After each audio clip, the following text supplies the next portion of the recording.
Macron of France, and we've had a fairly long relationship and a very good one.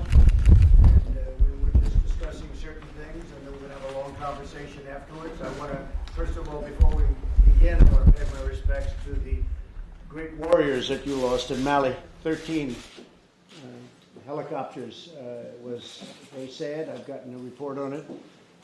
We talked about it, and please give my condolences to the families and to France. Great fighters. You've done a fantastic job in that whole area. It's a tough area, so we appreciate it very much.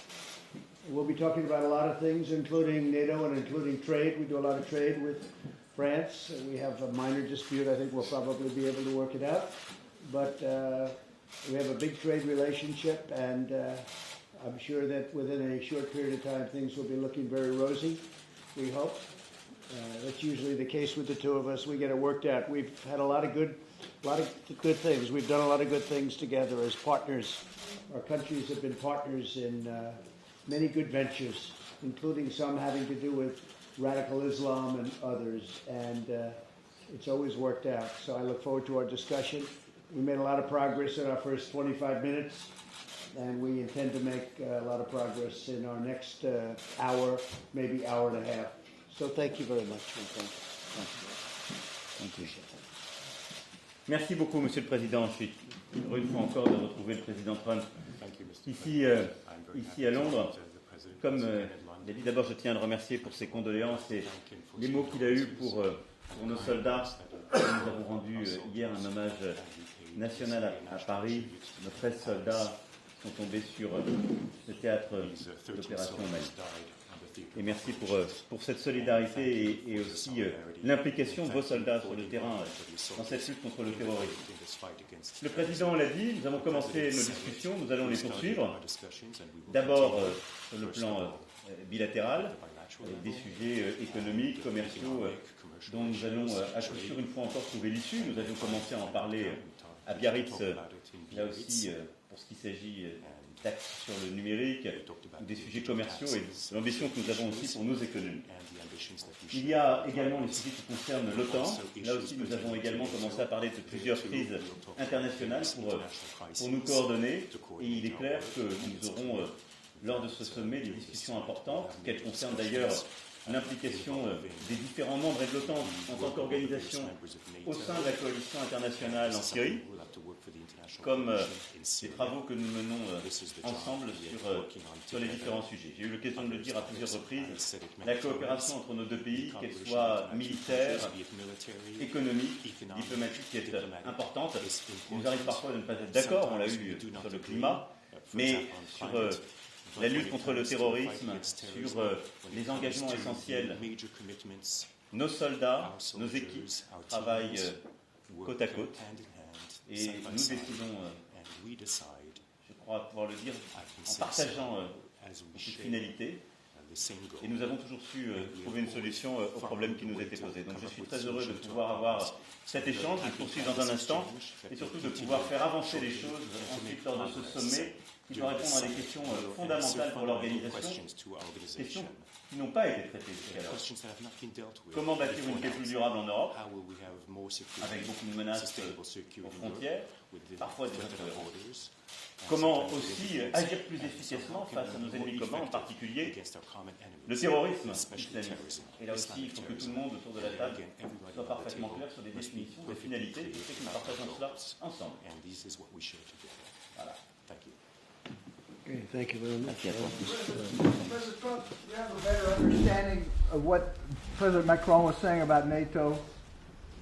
Well, we just began discussing NATO, and what I'm liking about NATO is that a lot of countries have stepped up, I think really at my behest, and also yourself, you're close to the level. But they've stepped up and they put up a lot of money. I told you it was $130 million.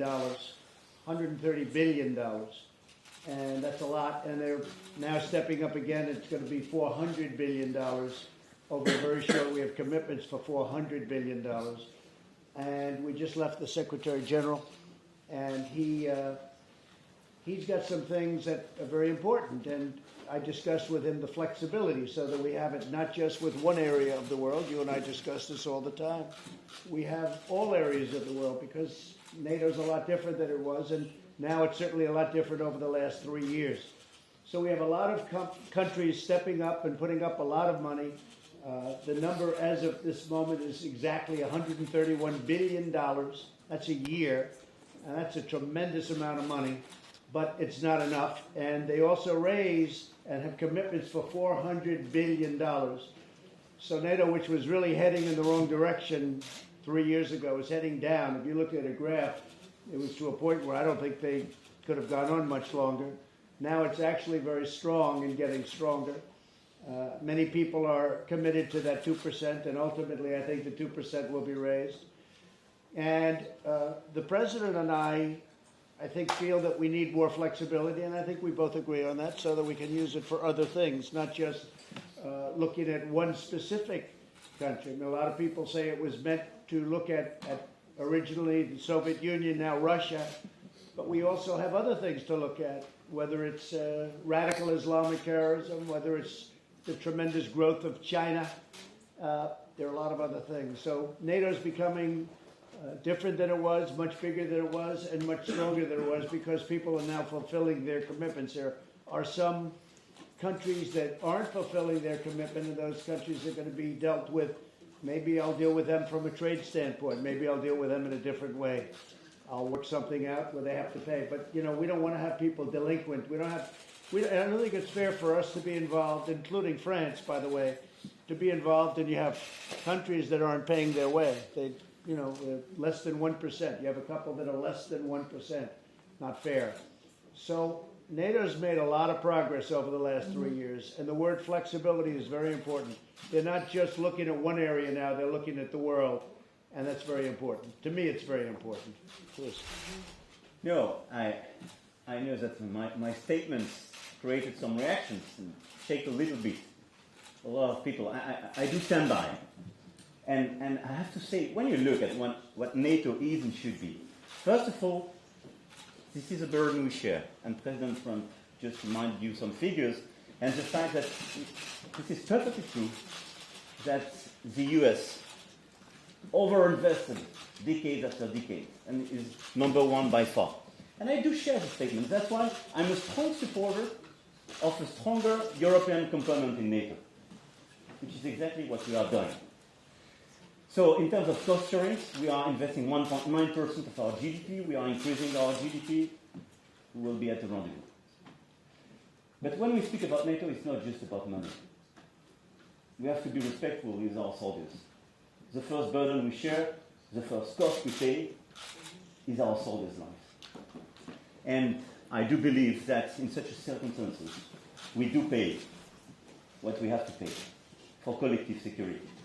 When I look at the situation in Syria, in Iraq, but as well in Sahel, France is definitely present. But my third point is that we have today strategic clarifications to be done. It's impossible just to say we have to put money, we have to put soldiers, without to be clear on the fundamentals of what NATO should be. And this is not the case today. What about peace in Europe? I want us to have clarification about that. After the decision of the end of the INF Treaty, we have to build something new, because now this is a risk for Germany, France, and a lot of European countries to have new missiles coming from Russia exploding ourselves. We need such a clarification. And I want a European component to be part of the future negotiations of such a new INF Treaty. When we speak about the enemy, I would say, of the alliance, what is the objective? To protect our partners against external threats, and France will do it, and we will have full solidarity vis-à-vis eastern and northern states in Europe. But the common enemy today are the terrorist groups, as we mentioned. And I'm sorry to say that we don't have the same definition of terrorism around the table. When I look at Turkey, they now are fighting against those who fight with us, who fought with us. shoulder to shoulder against ISIS. And sometimes they work with ISIS proxies. This is an issue, and this is a strategic issue. If we just have discussion about what we pay, and we don't have clear discussions about such a situation, we are not serious. We are not serious for our soldiers, we are not serious for our people. This is the very reason of my statements. I do believe we need strategic clarifications. How to build long-term peace in Europe, who is the enemy today. And let's be clear and work all together on that. I know that we do share exactly the same view. Having less budget exposure of the US means more European investment and more clarity on the European side. I do agree. Being strict and very efficient against terrorist groups means having clear definition of these groups and no ambiguity. I think we do agree. Well, one thing I'd like to say that you've been really doing a great job in Africa, and you've been very much involved there, more than most, and that's been fantastic. I appreciate you saying the United States for decades have been paying really way disproportionately too much for NATO, and you'd have other countries paying far too little that are very directly benefited by it, and by the United States involvement. And we're changing that around somewhat, and it's very important. But we're a very important player. I think without us, NATO certainly is not the same thing as we discuss it at length. This morning we discussed it with Secretary General Stoltenberg. But we're behind you 100%, and all of the money that's been raised and all of these countries that are all of a sudden putting up money, it's a great thing to see. But we do have a great, we really have a different objective, I think, right now. We're looking at a much bigger picture, and that includes, it includes, you mentioned Iraq, but it really includes Iran too. I think that if you look at what's going on in Iran, they have massive riots, they're having protests all over the country, and they're killing a lot of people. Everybody knows that. That's why they turned off their internet system, so nobody can find out. But if the media would go there, and it's, I think, very hard for the media to go there, frankly, right now, but they're killing a lot of people. But NATO has come a long way in 3 years, and it's something that we're very proud of, because we're with them. And NATO serves a fantastic function if everybody's involved. If they're not involved, and I really believe that the president is very much involved and likes the idea of NATO, but he wants it also to be utilized properly. If it's not utilized properly, we all agree, right? That's no good. So we've had a very good discussion. A lot of people, and we're meeting with a lot of countries later, as you know, and they're really stepping up. For the most part, they're all stepping up. We have one or two that aren't, and we'll have to deal with them in a different way. Maybe we, as I said, we'll deal with them on trade. We have a lot of power with respect to trade. They make a fortune with the United States, and then they don't pay their bills. That's no good. But NATO's come a long way in 3 years, and it's become very powerful. I think very powerful. And it's become, I think, a much fairer statement in terms of the United States, because we're able to go down a little bit. We were paying 4 to 4.3% of the largest GDP ever. Nobody's ever had a GDP like we have right now. And nobody's come close. And other people were paying 1%. Some people were paying less than 1% of a very small GDP. It's not fair. And if they get attacked, we protect them. But it's not fair. So a lot of changes have been made. Phil, go ahead. Yeah, Mr. President, what is your message to President Macron about America's tech companies? And what will your process be in determining what additional products from France you might apply tariffs to? Right. Well, we're working on that right now.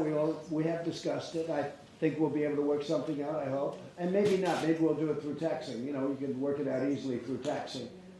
But the tech, you know, they're American companies, the tech companies that you're talking about. They're not my favorite people because they're not exactly for me, but that's okay. I don't care. They're American companies. And we want to tax American companies, so that's important. We want to tax them. That's not for somebody else to tax them. And as the president knows, we taxed wine, and we have other taxes scheduled. But we'd rather not do that. But that's the way it would work. So it's either going to work out, or we'll work out some mutually beneficial tax. And the tax will be substantial. And I'm not sure it's going to come to that, but it might. That's all. Mr. President, has France committed to step up when it comes to taking back foreign fighters in Syria?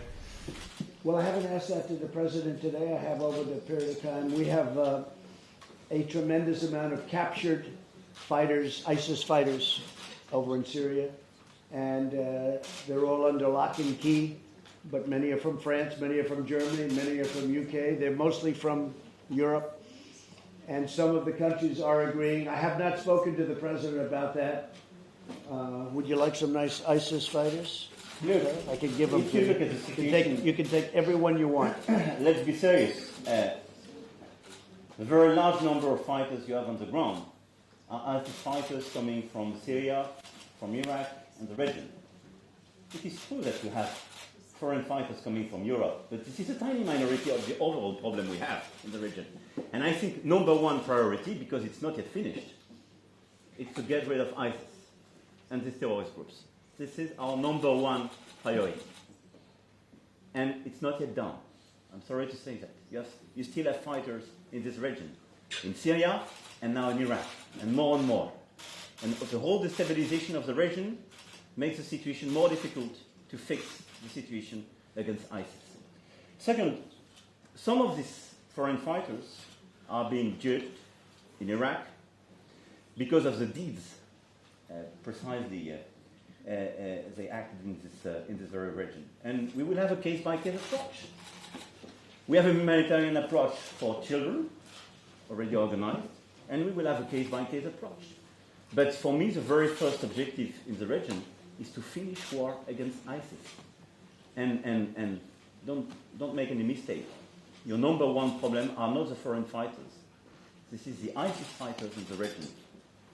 And you have more and more of these fighters due to the situation today. This is why he's a great politician, because that was one of the greatest non-answers I've ever heard. And that's okay. Because sometimes you can have some temptation from the US side, I don't say about President Trump, but could be the press, to say this is the European responsibility. I'm sorry to say that. We have some of our people, but if you don't look at the reality of the situation, that is number one, not to be ambiguous with these groups. This is why we started to discuss about our relations with Turkey. But I think any ambiguity with Turkey vis-à-vis these groups is detrimental to everybody for the situation on the ground. France has actually taken back some fighters. But we have a lot of fighters. We captured a lot of people. And we have captured 100% of the caliphate, but you know that means that it's still, they keep going and going. We sent a small contingent in and we wiped out another portion of ISIS. We don't want to happen, to me, what happened with President Obama, where it reformed and then it became stronger than it was in the first place. So we don't want that to happen.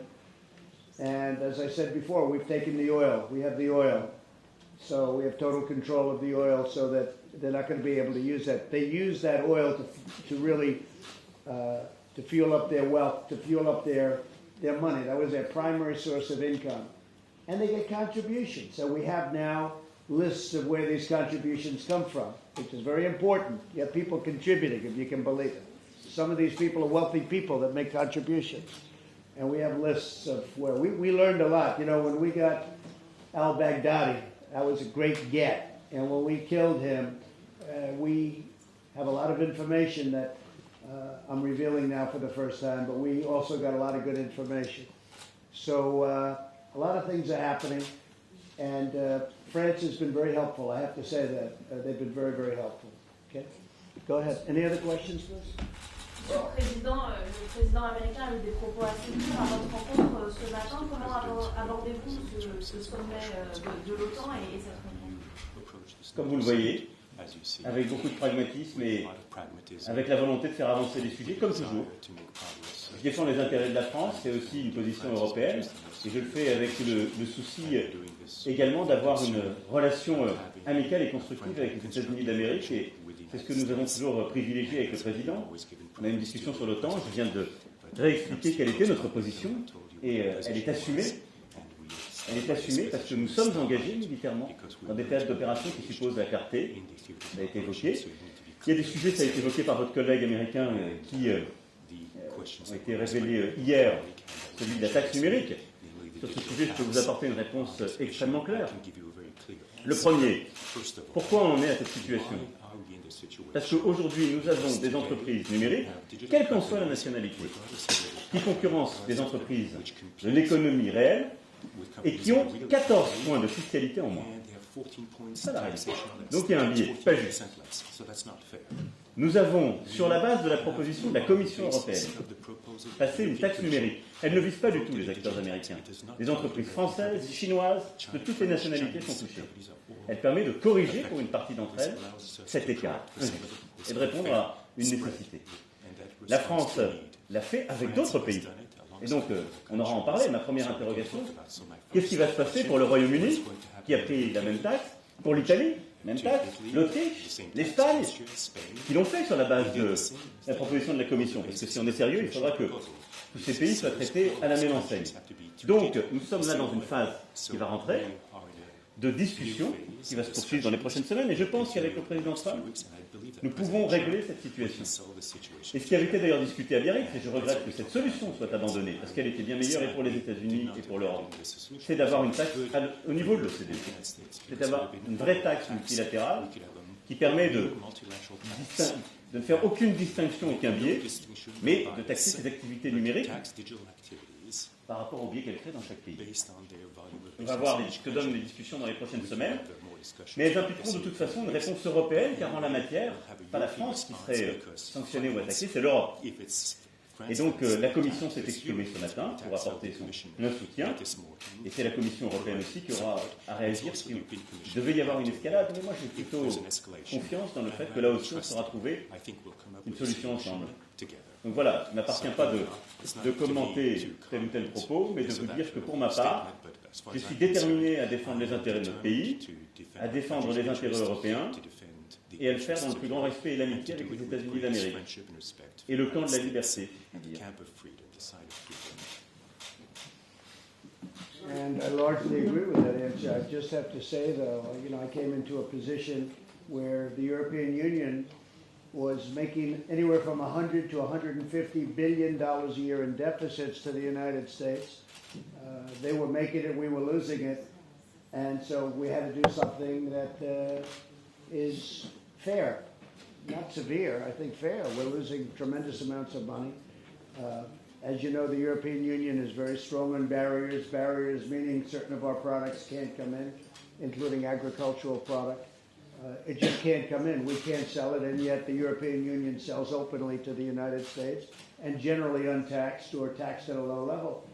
So these are problems that we're talking about. These are problems that we're working out, and the digital tax is the least of it. I inherited a situation where the European Union, which was formed partially for this reason, I guess for a lot of reasons it was formed, but partially to make better or take advantage of the United States. And they've done that very brilliantly. And frankly, it's not right. So I've exposed it. A lot of people didn't know it. And we're doing things about it. We have no choice because the United States can't continue to lose the kind of money that they've lost over the last, literally since the formation of the European Union. And I think we'll work something out. They want to talk, as you know. The new head wants to talk, who's supposed to be a very respected woman, very highly respected, and I look forward to meeting her. They want to meet. But we have a very unfair trade situation where the U.S. loses a lot of money for many, many years with the European Union, billions and billions of dollars. I mean, to be specific, over $150 billion a year.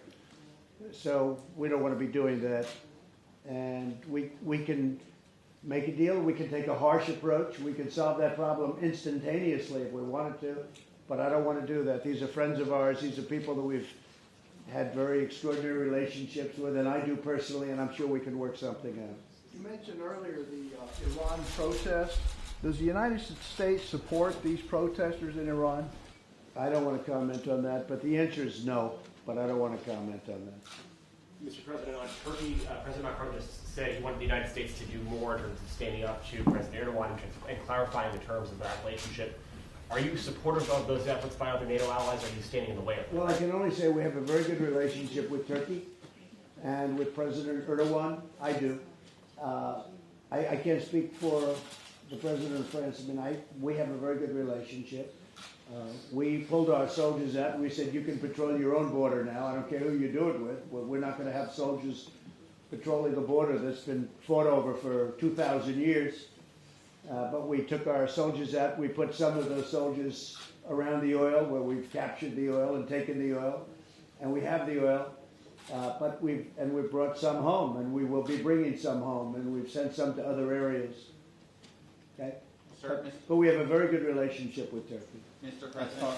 And just on Turkey, to be clear, we have a lot of cooperations with Turkey on security, trade, migration, and so on. There is a full-fledged agenda with the European Union and France. I do respect all leaders, whatever they can say, even bad things about myself. I do respect. I never insulted anybody. But now the question for this NATO summit, I think we need clarification from the Turkish side. This is not us to qualify them and what they are doing. But I do believe at least we have two clarifications to be asked. How is it possible to be a member of the alliance, to work with all of us, to buy our materials, to be integrated, and to buy the S-400 from Russia? Technically, it is not possible. Two clarifications to be provided by the Turkish president, as far as he wants to be part. Second, I understand from Turkey that they want to block all the declarations of the summit if we do not agree about their definition of terrorist organization, qualifying YPG and the others as terrorist groups, which is not our definition. These 2 points have to be clarified if they want to be a serious member of the alliance. I think so. Mr. President, this is really why we're having meetings. Those are our points. And we'll be discussing that with the President today. Yes. Mr. President, will you issue sanctions on Turkey over their purchase of the S-400 missile system? We're looking at it now, and we're talking about it now. As you know, Turkey wanted to buy our Patriot system, and the Obama administration wouldn't let them. And they only let them when they were ready to buy another system, which is not the same system. But Turkey, for a long period of time, wanted very much to buy the Patriot system, which is our system, which is what NATO uses, which is a great system, which is the best system. But they wouldn't sell it to Turkey. So, you know, there are two sides of the story. I have to say this. But we will be discussing that with Turkey in a little while. We'll be meeting with Turkey in a little while, and also tomorrow. Bill? But to be clear about this point, and for you to have the full overview, they were discussing with the Europeans on SAMPT, and we accepted to sell the SAMPT to them. So this decision is not due and 100% explained by the refusal a few years ago of the Americans not to sell the Patriots. It's their own decision, even having a European option totally compliant with NATO. So they decided not to be compliant with NATO themselves.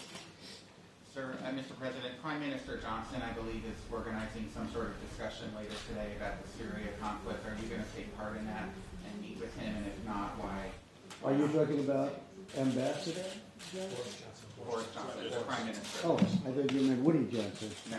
I said, boy, he's really risen rapidly. Woody, where is Woody? Is he here? He's not here. This is his house. I can't believe he's not here. Yes, we'll be meeting with Prime Minister Johnson in a little while. I'll be seeing him later on. We're going over to number 10, which is a very exciting place to be, as you know. And we'll be discussing a lot of different things, yes. And one other related question, the London Bridge attack from a few days ago, do you have any comment here, your first day? No, I don't have a comment on the London Bridge attack other than to say that I was very proud of those people that grabbed him and did such a good job between the fire extinguishers and whatever else. It was an amazing job they did, and he was very violent. You could see that. I mean, this was captured very much on tape. I think the way I think they were British citizens. The way they stepped up was incredible. That was really great. So, a terrible thing, terrible attack. A lot of people very badly hurt. I believe 3 or 4 killed. Is it 4 now today? So it's terrible.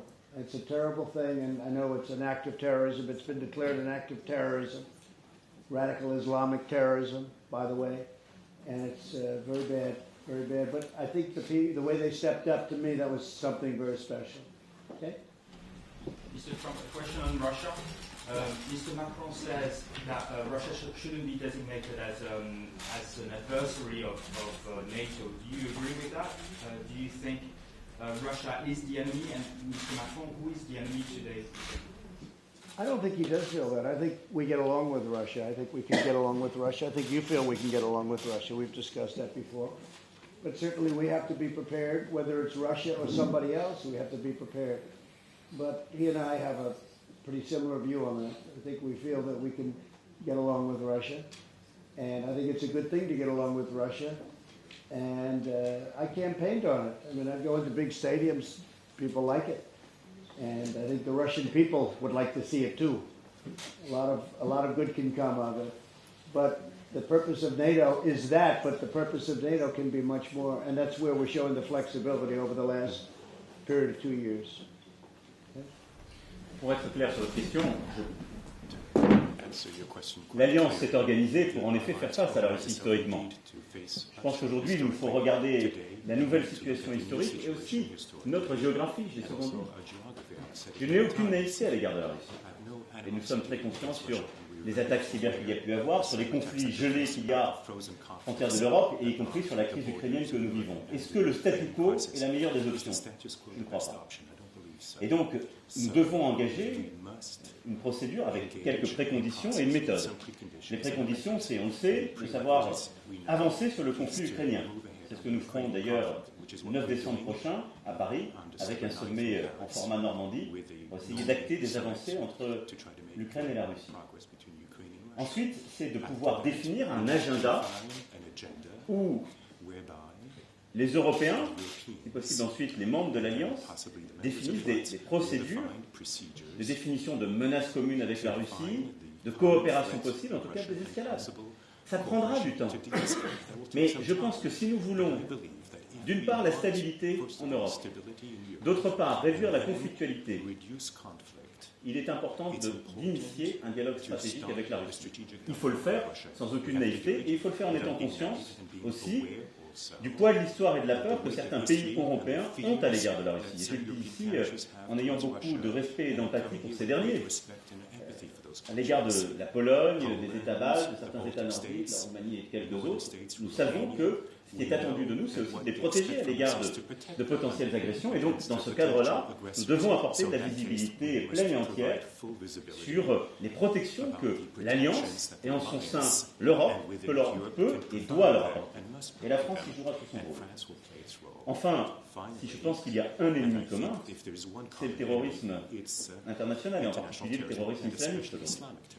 Soyons clairs, c'est ce qui nous conduit à agir ensemble au Levant, dans le cadre d'une coalition internationale qui est aujourd'hui sous responsabilité américaine, mais où l'OTAN est engagée en tant qu'organisation, et comme vous le savez, la France y est très présente.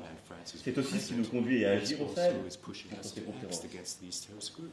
Monsieur le Président, on vous sent encore déterminé que isolé sur la scène européenne, parce que vous avez parlé de la peur de la Russie, il y a aussi la peur, il faut le dire, des États-Unis, de la part de certains de vos voisins, qui se disent on ne peut pas avoir à la fois une défense européenne forte et être dans l'OTAN. Je sais que c'est ce que vous essayez de dire, vos conseillers disent on peut avoir fromage et dessert, c'est l'expression qui est revenue. Comment vous arriverez à bouger les lignes, sachant qu'il y a des situations politiques un peu compliquées, y compris chez vos voisins les plus puissants, en Allemagne, en Italie? D'abord parce que c'est pas fromage et dessert, ou alors c'est un cheesecake. Parce qu'en l'espèce, ce dont on parle, c'est d'avoir une Europe qui investit plus dans la défense, qui permettra de réduire l'investissement américain. Donc c'est parfaitement cohérent. Mais après, par exemple, c'est un rapport à la souveraineté et à la puissance. Il est légitime que les États-Unis d'Amérique nous disent aujourd'hui, pour protéger vos frontières européennes, pour aller régler vos conflits de voisinage, qui sont votre voisinage, vous devez être plus investi, vous devez payer davantage, vous devez investir davantage. C'est légitime.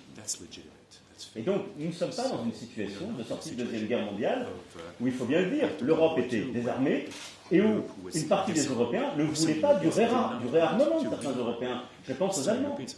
Et nos mentalités ont été construites pendant des décennies, où l'OTAN était d'ailleurs fait pour que certains n'aient pas accès à une souveraineté militaire.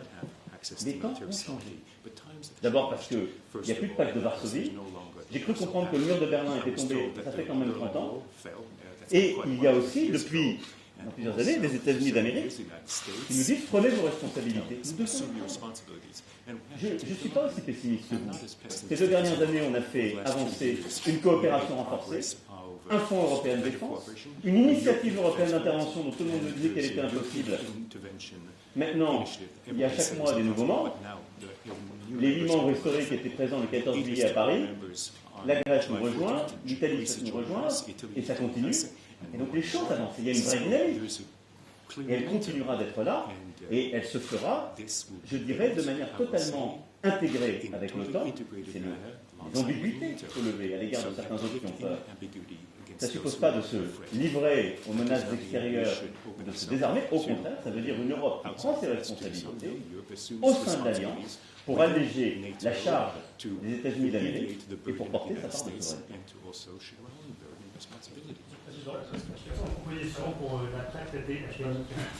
D'avoir une discussion maintenant stratégique. On va commencer à l'avoir. J'en ai parlé avec le secrétaire général Stoltenberg. On en a parlé on a commencé à en parler avec le président Trump. Mais il est clair que nous devons assurer l'ensemble des pays de l'Europe, et je pense aussi à ceux qui sont à moins de 500 km de la frontière russe, qui n'étaient pas couverts par le traité FMI, de ne pas être exposés à des armements russes. Et donc, il nous faut, nous, clarifier la position commune que nous souhaitons prendre. Les parties prenantes à un nouveau traité, c'était jusqu'alors un traité bilatéral, ce serait que l'Europe prenne ses responsabilités, qu'à la France le fera, qui, comme vous le savez, est une puissance dotée, et que nous puissions ensuite, une fois cette coordination faite, engager un nouveau dialogue, un nouveau débat avec les Russes pour répondre à ce problème de sécurité et de désarmement sur notre propre sol. And I think the situation in Ukraine is very important. I think that the meetings coming up with Russia and Ukraine are very important. And there's a possibility that some very big progress can be made. It's very important for Ukraine. I think it's very important from the standpoint of Russia also that they work out a treaty, they work out peace, because they've been fighting a long time, too long. And I think there's a really good chance that will happen. Also, with respect to nuclear weapons, I've spoken to President Putin, and I've communicated with him, and he very much wants to, and so do we, work out a treaty of some kind on nuclear weapons. That will probably then include China at some point, and yourselves, by the way, but it'll include China and some other countries. But we intend to see if we can work something out to stop the proliferation, to stop what's happening, because we are making a lot and we are renovating a lot. And frankly, the whole situation with nuclear is not a good situation. We ended the treaty because it wasn't being adhered to by the other side. But they want to make a treaty, and so do we, and I think it would be a great thing. I think it's one of the most important things we can do, frankly. So we're going to be dealing with Russia on a treaty where we really, and we're focused on nuclear and nuclear weapons, missiles, but nuclear weapons, and we think something can be worked out. We think they want to do it. We know they want to do it, and we want to do it also. I spoke to China about it.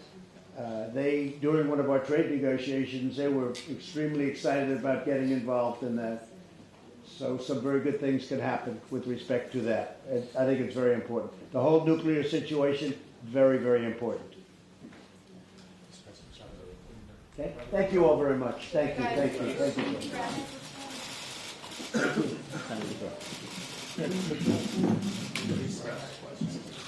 Good job. Thank you guys. Thank you. Such nice people. Look at them.